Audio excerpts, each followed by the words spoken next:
The governor says it's time to help provide for families in New York, and reflecting on the death of his father, he gave an emotional appeal for paid family leave in New York State during his State of the State address earlier this week. The governor insisted workers should not have to decide between being able to pay the bills and taking time off to care for a sick loved one or maybe a baby.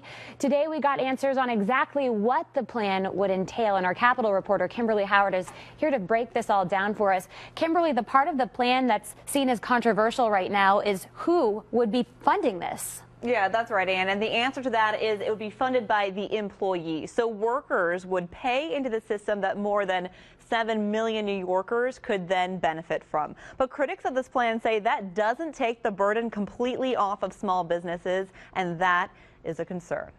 Paid by employees who can get 12 weeks of pay.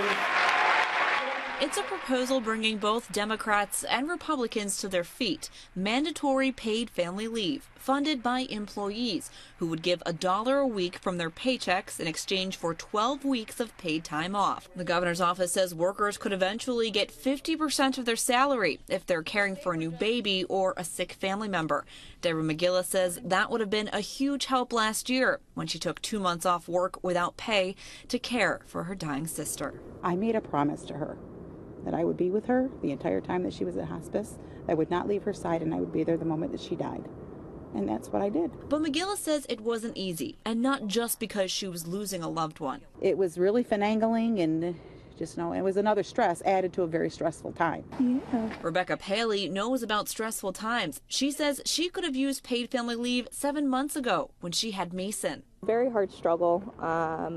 You had to save a lot once we found out to try to cover that. Still, the State Business Council has concerns, mainly for small businesses. So you need to find a replacement worker. You need to ensure that they have adequate training. So there's additional costs that are involved.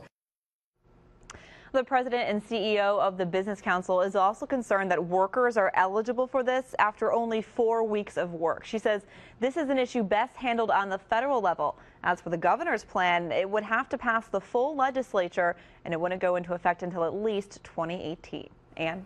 Thank you, Kimberly.